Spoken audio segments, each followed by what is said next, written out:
stay a while and listen. Woo! I am feeling it today, Today Mr. is a Everett. good day. It is a good day. Man, you know what? I am feeling it so much today that I went and I chugged a claw before we did this. I chugged a claw. Oh, there's no laws when you're on the claws. There brother. are no laws when you're on the claw. Has there ever been anything less intimidating said than I chugged a White Claw?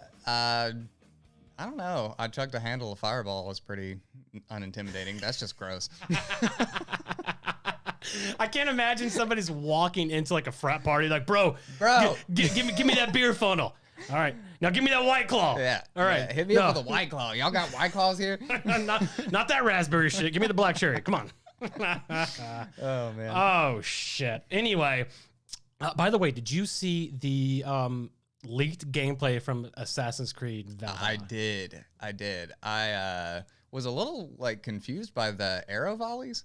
Did you notice that? What do you mean confused by it? Just the way they went about actually designing how it looked. Like, that is not what I would imagine it would look like. Right. But also, what do I know? I wasn't there. Right. Do you actually play the Assassin's Creed games? Which ones have you played? I've played one, or like played all the way through, or just played. Either or. Okay. Just where you have some kind of experience. Full completion 1 and 2. Brotherhood, I got like halfway through. Game save got corrupted and never went back. Number 4, I might get these out of order, but it was like Brotherhood, Unity, something like that. The first 5 I played pretty consistently, and then I stopped for a while, and then I played Black Flag. And Black Flag was the unequivocal best pirate game that wasn't a pirate game ever. I totally agree. Yeah. I haven't played. You've actually played Sea of Thieves though. So how did that like the pirate sense from Assassin's Creed compare to where Sea of Thieves is now? Way harder. It's harder but more rewarding. Okay. But with the way like Assassin's Creed works, you're going to different locations to like get new collectibles, get new weapons, get new gear, get all that sort of thing. And the only issue that I have with Sea of Thieves is the like rewards aren't very rewarding. What do you mean? Like what's like an average reward in Sea of Thieves? Cosmetics. It's just cosmetics. Oh. And I'm like, yeah, I got a cool new hat and a sword that has no better damage. The guns all just look different. They don't do anything different. There's no good guns. There's no bad guns. Everything's the same. Like, you can't carry 2 swords if you wanted to. There's no like customization in that way. It was just meant to be a pirate simulator that you could play with your friends, and was also kind of, 12, 15-year-old approachable. Right. We're overdue for a really good pirate game. Oh, we are. Like a true pirate game. Yeah, and I'm not trying to knock Sea of Thieves. I've No, never it's played great. it. I honestly love it. Like, I'm not saying it's a bad game, because it's fun. Like, even without a rewarding, payoff for your effort, the actual gameplay, like running the ship, going to the islands, digging up the treasure, fighting the skeletons, all that stuff, it's fun. And especially, it's encouraged to do it with your friends. Right. So the 4 of you working together to actually pilot a ship is pretty cool, That is pretty cool. I like that multiplayer aspect of it. A lot of people are saying that Valhalla is a like carbon copy of Odyssey. Did you ever play Odyssey? I never Origins? got around to it. You should. I know. They are really fantastic games. A little repetitive. The missions are a little repetitive, but it's just so massive, and there's so much to do, and especially if you're into that like ancient Greece or ancient Egyptian Which lore. I am. Oh man, you will be. I after playing Origins, I went and bought like 5 just like Egyptian like documentaries. Yeah. Just to watch, and the tours that they have where you can actually like as your character go and like take tours like by actual historians are, like guiding you through, all the history, and it's real. It's actually real. The way they implement real history into this is just unfucking believable. They've always done that with all of their games. They tried to stay as true to historical or truly historically accurate as best they could.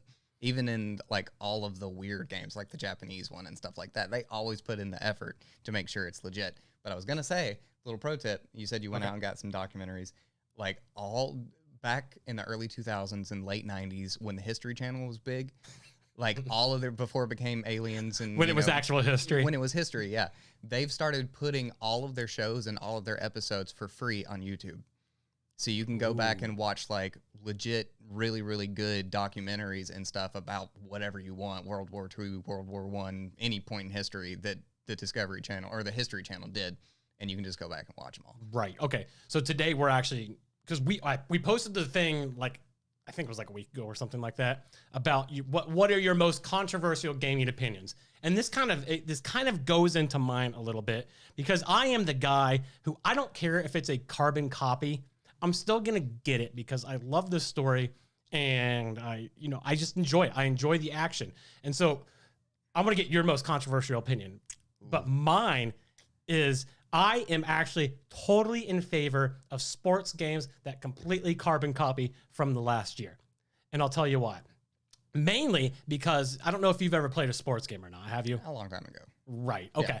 So essentially with a sports game, they say, oh, it's the same game every year. Okay. You know what? That's kind of fair. The gameplay is similar, but every year the actual athlete contracts are different. The rosters are different. You have new rosters coming in, new players that have just been drafted. They are different. And if you've ever gone through and actually tried to update a previous game manually by adding all these characters and stuff like that, it is hours and hours and hours of work. I got halfway through it and I was like, you know what? Screw this. It is absolutely worth the $60 just to get the updated version with the updated schedules. Yeah. Well, at that point, shouldn't it be more along the lines of something they do instead of something you do? Is $60 a year worth the effort that it does take for that, though? That's my question. For me, it is. It is? Yeah, Well, I'm a lazy shit. I mean, fair enough. But aren't we all? Right, I get it. Okay, so what's yours? Hit me with the most controversial gaming opinion that you have, because we've actually got a lot of really like hot We takes got some zingers, yeah. That's and we're for gonna go sure. through them. Honestly, for me, Fortnite isn't a bad game. Fortnite is actually a pretty damn good game. Yeah. And that's there is a small little group of people that would agree with me that are Fortnite diehards, but I'm not even a fan of Fortnite. But it is so hated by so many of my fellow gamers just simply for the crowd it attracts. But if you actually sit down and played it a little bit, you'd be like, damn, this is hard, but this is actually pretty fun. Do they have a story mode? I've literally never played Fortnite, and I'll be honest, I don't have much of a desire to. But like, what is the story mode like? I can't imagine a story mode in that. You have to buy it. That's the story mode? Yeah, so Fortnite is free. The Battle Royale is free. Oh, you have to buy the story mode. But you have to buy the story mode, and the story mode is like, they don't hardly ever update it. They don't do that much work to it. They've just been dumping all of their money into Fortnite because, let's be honest, they don't make money off of people buying the story. They make money off of people buying V-Bucks and buying skins. That's where they make their money. You're right. And they make a lot of it. You're right. I have a feeling that we're going to see a couple of those opinions. Yeah. In these comments. I have a feeling. But I like that. You know what? I don't understand either why people can hate on Fortnite. Like I admittedly have never played it. Like I said, I know there are a lot of other people that haven't played it, but then you have just the nasty haters of the game. And listen, if you dislike it, by all means, shit on it all you want, but you have to appreciate what it's done. Yeah. It has, if you go back and look over the past 10 years, I'm honestly trying to think off the top of my head a game that has revolutionized gaming more than what Fortnite is. And I don't care what you people say, that is the truth. Am I wrong? No, you're not wrong. I agree 100%. It has changed the landscape of gaming forever. There has been, it took its ingredients from several different places, but no one put it together like Fortnite did when Fortnite did. Right. And the world's different because of it. We've all had, people say like The Last of Us, that revolution storytelling. In a way, I agree, but we've always had really good stories in video games. Go look at all the Final Fantasy games, from Final Fantasy 7 to 10, whatever it is. Excellent. Go look at those fantastic stories. So we've had that, but we've never had a game that introduced a brand new genre. And I'm not saying that Fortnite invented the Battle Royale. It didn't. No. But they revolutionized it. Oh, they did. They took something that needed a little bit of work and put a little bit of polish on it. And do you think that we would have the kind of esports presence in mainstream media that we would today if it wasn't for Fortnite? Not at all. Not at all. Not at all. No. I don't even think we'd have a portion of it. And I think Fortnite is 100% due to that. And just think about this also. Think about how many jobs Fortnite has actually created. I mean, we were literally just talking about this before the show. There are professional Fortnite coaches, and they are making an absolute killing. Yeah, because if they can get you to that point and you win a tournament, Oh my God.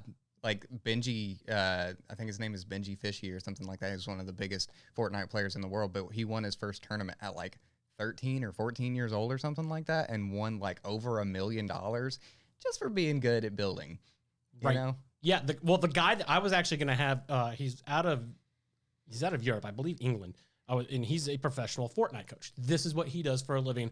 I was actually going to have him on the podcast back in March, but he got sick, so we had to postpone and cancel. I want to get him back because I'm intrigued by that. Yeah. But I know that he actually coached people from nothing. And this is why I wanted to get him on here. These people were regular Fortnite players, probably worse than you because you're actually a legitimately good gamer. Yeah. But he actually coached them. And now one of the guys won the world championship. I'm not 100% sure. It could be the same guy that you're actually talking about. Oh my God, that'd be insane. But also, he coached the person that finished like 3rd and 4th in this tournament. And he's just raking in the cash. I don't know what he charges. I don't know. I actually don't even know if that's like appropriate for me to ask. I'm interested. I would like to know. I would like to know too, selfishly. I would like to know that hourly fee, but something another podcast that I used to listen to, they used to have a psychologist on. Are you cheating on me? No, long time ago. All right, go on. And he, over half of being good at gaming is psychology. It's not about actually being good at the game. It's about being able to control yourself and control your mind and being able to remain focused on what's important in front of you. And I have a feeling that coach and most coaches for games don't really teach you, how to like play the game. They teach you how to think about the game. Ooh. Boy, that just took it to a whole new level. Yeah. Ooh, yeah. We need to get a psychologist on. We do. Yeah. We definitely got to get a psychologist on now. Oh my gosh. Okay, let's get into this. So we posed a question last week, and I'm going to pull it up here. Let's see. Okay. So you can see where this is, and by the way, Micah, your shots, your head's like a little. No, not it's my fault. It's not you. There's not much I can do about it just because the cameras are different. Yeah, but it's okay. Okay, you look good. We're here. You look a little bit like a stick figure. Okay, I mean, I'm thin. And I am the complete opposite. Okay, so we asked, what's your most controversial gaming opinion? We're going to talk about it on the podcast this week. Next week, here we are. Well, it's still within a week, so it counts. Okay, so I'm going to go down this list first. I know you got a whole different. You're actually looking for people who are looking at this right here, this retweet and comment section, which is a really cool feature that Twitter just added. I highly recommend people go see it because it's full of people who actually just quote retweet. It's full of a lot of good responses. But I'm just scrolling through here, and we're going to go through a lot of them. We probably won't be able to get to them all because there was like 200 responses or something ridiculous. But the first one I want to talk about, and I'm looking at this Sonic one right now. I've never played this. I never played the, no, this person actually says they want a Sonic 06 remake. I never played Sonic 06. I played the one that came out like one of the original ones. Because I had the Sega Smash disc for the PC like forever ago, and it had like all of these like classic Sega games on it. And that Sonic, the original Sonic, that was fun. Oh, the original Sonics were fantastic, and I heard the movie was actually really good. Yeah, they fixed it after the internet, Right, and you know what? I am not a fan of these internet tirades. Oh my God, I'm not a fan at all. But I understand it in this when you're taking something from a childhood and you completely reimagine it. Oh yeah, I mean, it probably added. The movie's getting a sequel now because they did that. Yeah. And I have never seen such outpouring support for the people like film developers and stuff and the people, the CGI team behind it. Yeah. I mean, it was fantastic the way everybody came together and said, hey, thank you for this. Thank you. We appreciate it. You did well. We don't hate you anymore. No, we don't. We're not going to send you any more death threats on Twitter. Nope. Okay, so the second one on my list, and then I want to get to one of yours.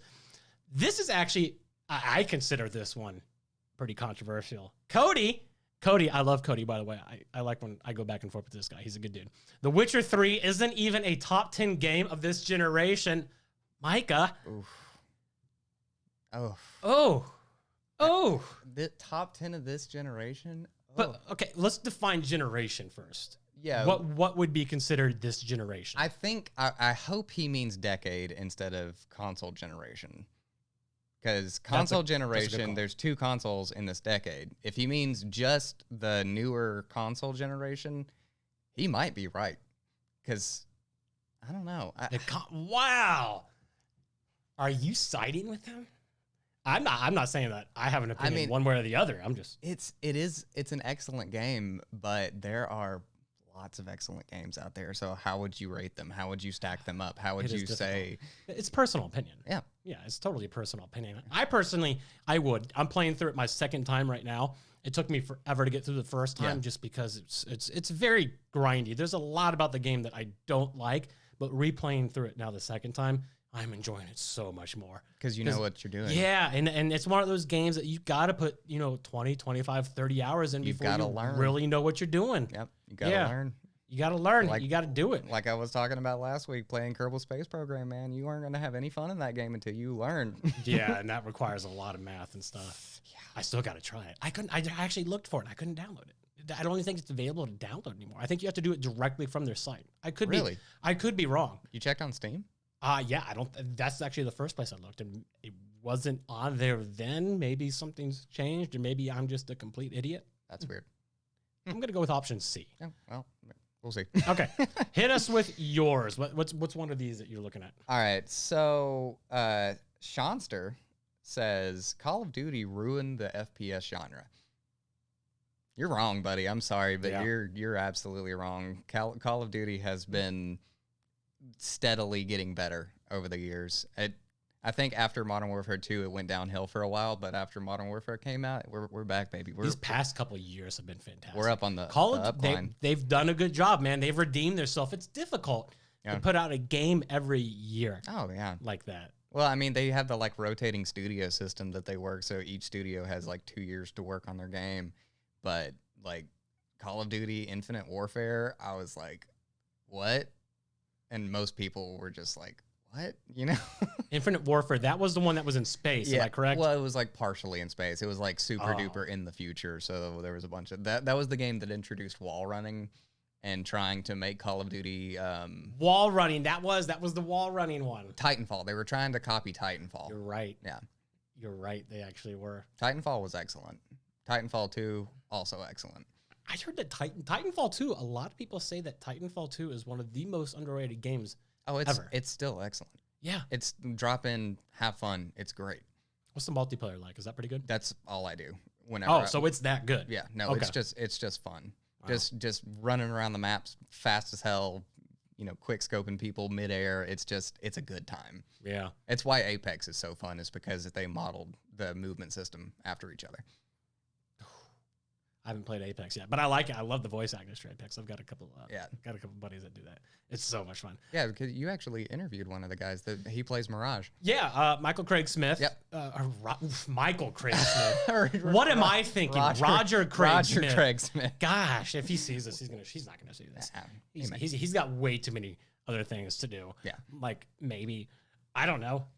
I'm just guessing. Just be a super cool dude. Maybe, being a super cool dude is one of them. Maybe he has a really big game that could be announced next month.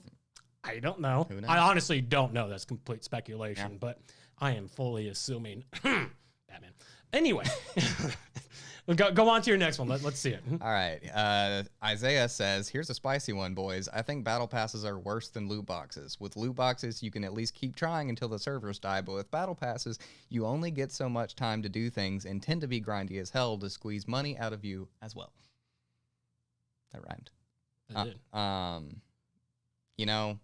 It's really hard to say which one's worse. They're both bad. They're both... Loot boxes and battle passes are an absolute leech on the gaming industry right now. But they might be around to stay, man. You never know. You know what? That was something else that I posted last week that pissed a lot of people off. Oh, you should have seen the hate mail I got. Because I said, okay, the first they announced that NBA 2K21, that's going to be $69.99 for next gen. So that's the first one that's going up. We're finally after what, 15? What we were just talking 14 about. 14 years. Yeah, we're finally seeing a price increase, which is needed. And a lot of people said, no, this isn't needed. They're making so much money off of all this. And I'm like, okay, let's take a step back. Yep. The microtransactions, the loot boxes and everything, yes, they're making, well, not all of them. Actually, it's only the big studios that are, and that makes up a very small percentage of the actual industry itself. Yeah.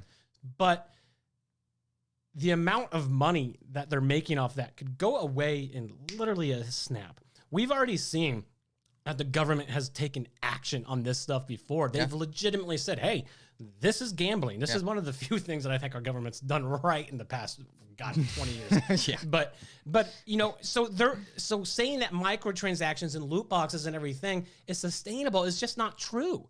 It's not a sustainable business model, so something else is going to have to come into play. And like you made the point of saying, a lot of the employees are being so overworked and everything, they're being underpaid, that something's got to change in the industry, right? Absolutely. If there isn't, this is when you burn the candle at both ends. This is what they're doing. Yeah, they literally are burning it down. And if our gaming industry collapses, they're not like the stock markets. There's not going to be some bailout for them. Right. Things are going to change. No, yeah, you're right. They're not getting $1 trillion bailout to waste in a week. Yep. Unfortunately, but and we're gonna have this conversation a million times, I bet, just because it's such a hot topic. But you know what? Say what you want. I think the industry actually needs a price increase on games to take care of its employees. Now, whether or not the employees actually see that money is a whole different conversation. Yeah. Well, at the same time, I think that based on the game, that should increase the price, because I've paid for $60 games that to me were not worth $60, and I've also paid for $60 games that I would have paid $120 for. That right there, sir.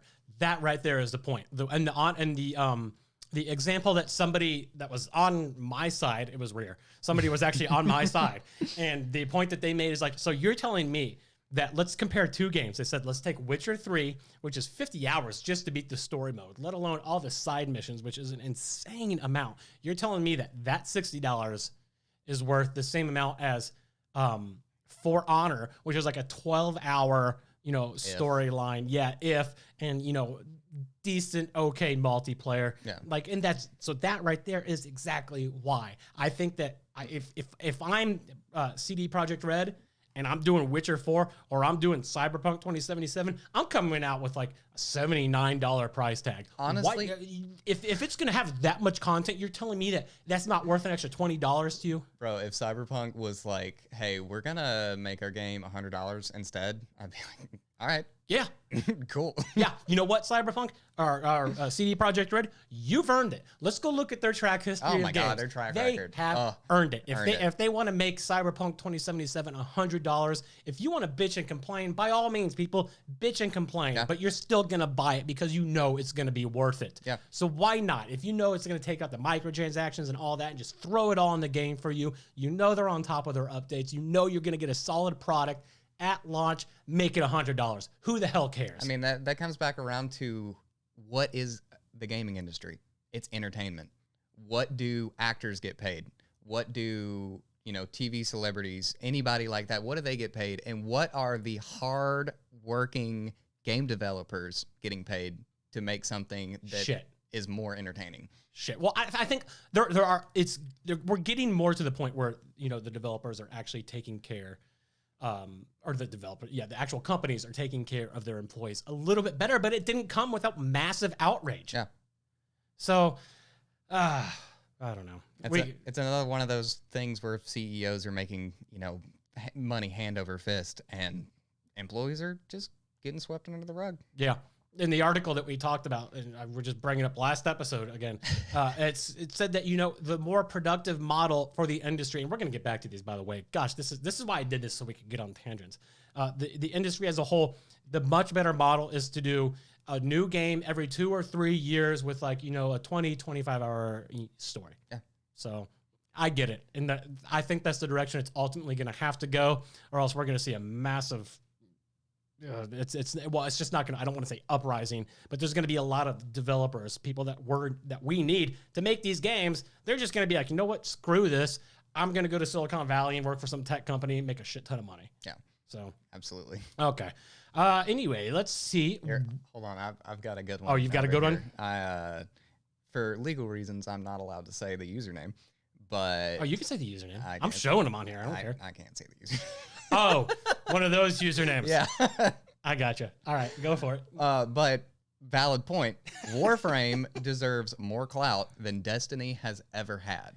and you feel this way because you're like top 500 Destiny player, and you feel this way. You agree? I love Destiny, and it is always going to be one of my favorite games. Always got to, throw that plug towards Bungie because they're great. But Warframe is fantastic. Warframe is a fantastic game that way too many people have slept on. Okay. Wake up, America. Play Warframe. Warframe. How long has Warframe actually been out? A long time. It was on PC way before it was on console, but I think it's like 8 years. But you should check. I need to play it. God, there's so many games I need to play, dude. I'm sitting here on my second playthrough on The Witcher. Yeah. And I'm like, what's this Mass Effect game? What is this BioShock? Yeah. Maybe I need to try these out. Oh my God. Get off. You your haven't played BioShock, bro? Dude, I haven't hardly played any. I don't have time. Bro, you gotta play BioShock. I know. Really good. I know I do, dude. I need to play everything. This is my issue, man. I don't have time, and when I do have time, I work a lot. So when like I have free time to game, I just want to relax. Just chill. I say that as I go and play a game like NBA 2K, which is just the most frustrating shit I've ever played in my life. Yeah. I have rage quit more on NBA 2K than anything. Okay, here we go. This is actually a good one, and I've actually heard this before. I haven't played it. I don't know if you have either. Dark Souls 1 actually isn't very hard once you've figured out the basic game mechanics. None of the Dark Souls games are very hard once you figure out the game mechanics. I've played all of them, and I love them all. Yeah. They're actually really, really, really fun once you figure out how to build a character. But it's all about knowing how to play Dungeons & Dragons. If you know how to play Dungeons & Dragons, you know how to play Dark Souls. It's all about stats. By the way, I posted a Dungeons & Dragons meme. I almost tagged you in it. Oh, you should have. It was, what was it? It was actually really good. It was the Lisa Simpson one that was like, D&D is just Skyrim with math or something like that. Yeah. I almost tagged you in that. That's accurate, though. Okay. Because Skyrim is doing D&D just in the background. You just don't see it. Right. Right. Who is this David Hayter guy? Never heard of him before. I like to split 10s against 6. By the way, David Hayter. Have you ever seen his cameo videos? No, I don't think I Oh my gosh, they are absolutely hysterical. By the way, for people who don't know who David Hayter is, like the 1 in a million people that don't know who David Hayter is, he voices Solid Snake. Yeah. And he's also written, like, he wrote the Watchmen movie. He wrote, I think, 1 or 2 of the X-Men movies, like the original back in the day. This guy is one of the most talented people. He's one of the best follows on Twitter. Highly recommend everybody go follow him. He does a cameo video. And it was the one that he posted, and I had to share it just because it was so freaking funny. He did a guy requested this for his girlfriend who was trying to beat Metal Gear Solid, and he actually did it as Solid Snake, like trying to say like, "Hey, I heard you took a step back from playing this game. You need to go beat this." And it was just absolutely hysterical. Oh my God. But I gotta say, David Hayter, this takes balls, man. Splitting 10s against a 6. This is some blackjack talk here. Listen, like I said, I've heard of splitting it against the 13 and 16, but man, if anyone can pull it off, it's David Hayter. I'm going to be honest, man. I don't know what that means. You know what? I had to Google it, so I'm not going to sit here and pretend like I do either. Fair enough. I've played blackjack before, but I had to look good for David Hayter. I'm such a fucking loser. All right. Okay, here we go. Games that are divisive are not masterpieces or game of the year contenders. Divisive? Ooh. So divisive, I'm assuming he's talking about a game like The Last of Us Part 2, where that's controversial, that divides people based on like political/moral beliefs. Right. Who cares? That's what I say. It's entertainment. Who cares? If it's a good story. Get over yourself. If a video game is making you question is making you say, well, this goes against my morals and everything, I think the issue may actually lie with your morals. Yeah. It's a video game. The fact that it's supposed to be entertaining, it's supposed to, spark your creative emotion and stuff like that. Yeah, but people have been crying about entertainment being, too much, making them uncomfortable too much since entertainment became a thing. Look back at the, Roman plays and stuff that they used to do. Yeah. Yeah, there's always going to be those people that are like, oh. Oh, can you imagine how those Roman plays would go over now? Where they had to use children, like child boys as the female actresses? Yeah. Ugh. Not great. Nope, not great at all. Okay, anyway, hit us with another one. What do you got over there? This is actually quite an interesting take. Quite serious Niho says piracy is not as bad as publishers make it out to be. It's basically a boogeyman being used to justify microtransactions and loot boxes. Go ahead. What? Okay. Because my opinion is going to be judged off yours. Yeah, so piracy, that just goes back to piracy. You know, like how morally wrong is piracy?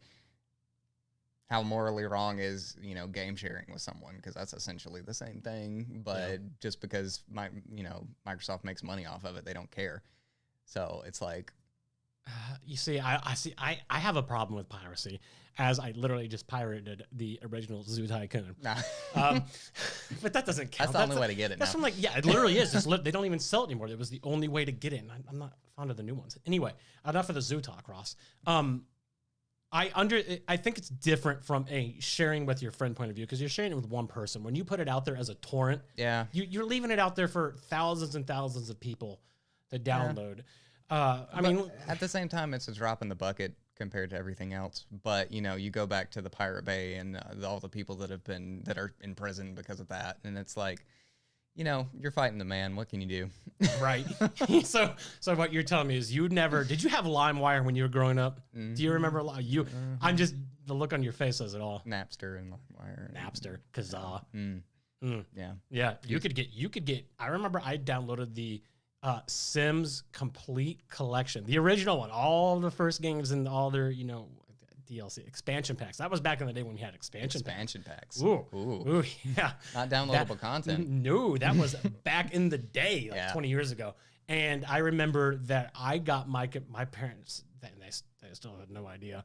There were so many viruses. Oh my God. On that computer. My Sims got STDs, dude.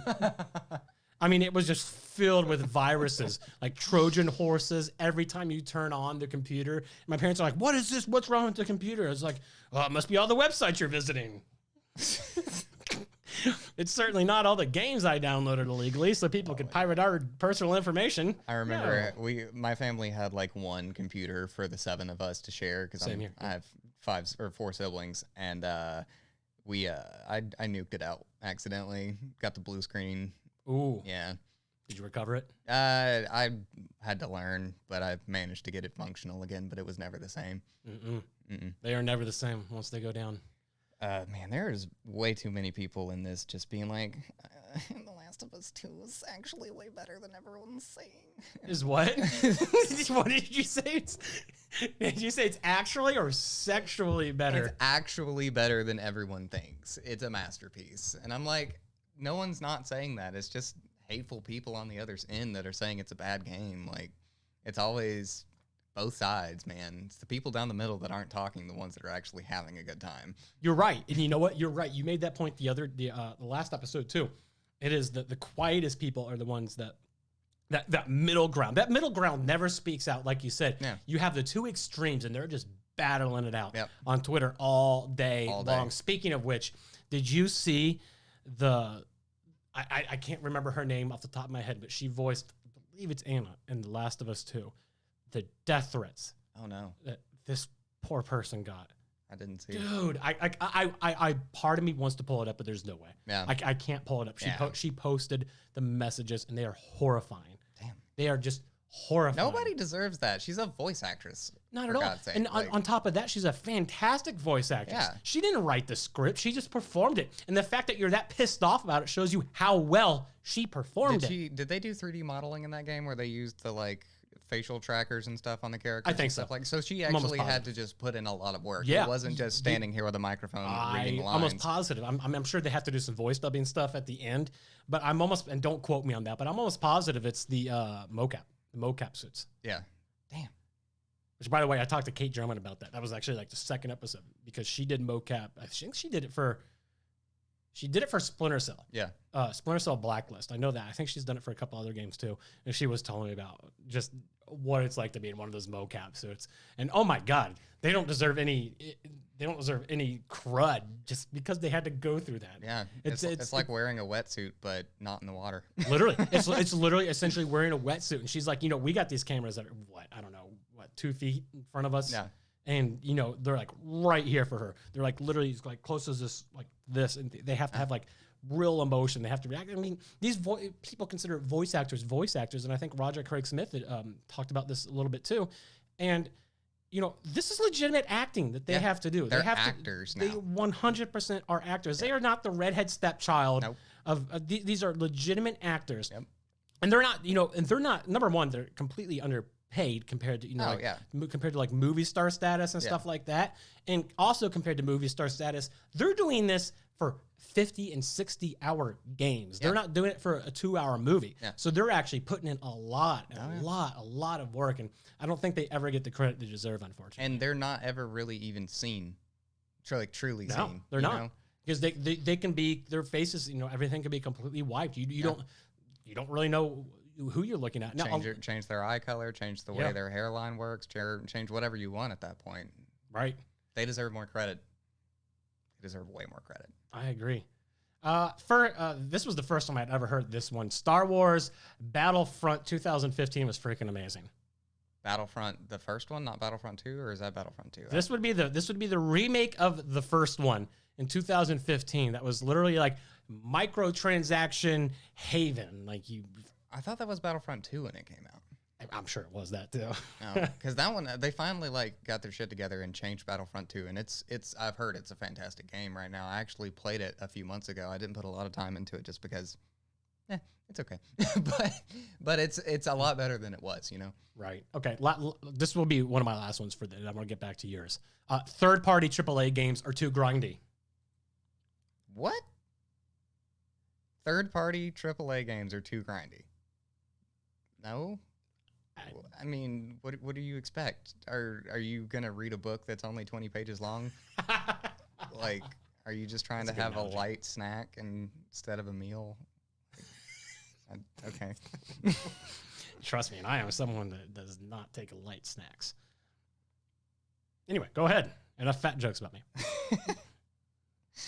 Let's see. Kurt Volrath has to say, Elder Scrolls Oblivion and Skyrim are overrated messes of bugs and glitches with production values that didn't hold up within weeks of them coming out and were already proof that Bethesda was absolute trash at making functioning fun games.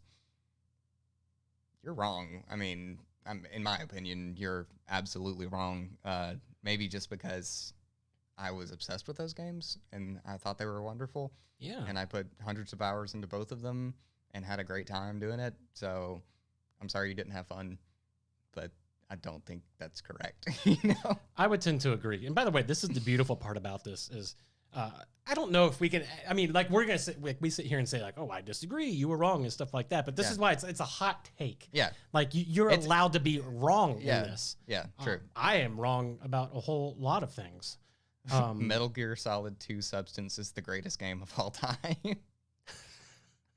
I mean, David Hayter would appreciate that. I mean, yeah, you do you, buddy. I enjoyed it. Oh, Banjo-Kazooie Nuts and Bolts is the highest quality and most well-produced game in the series. You're all just cowards that are scared of new mechanics. That's a pretty hot take. That's a pretty hot take. What do you think? Did you ever play those? The Banjo-Kazooie? Yeah. I played... Which one did I play? I played one of them. They switched everything up a lot in Nuts and Bolts, but it's a good game. Did they add them to Smash?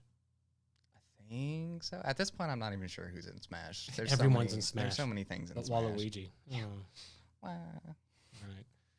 Right. Let's see. Oh, Kurt Volrath has another hot take. Final Fantasy VII and Legend of Zelda Ocarina of Time are not the greatest games in the history of everything ever.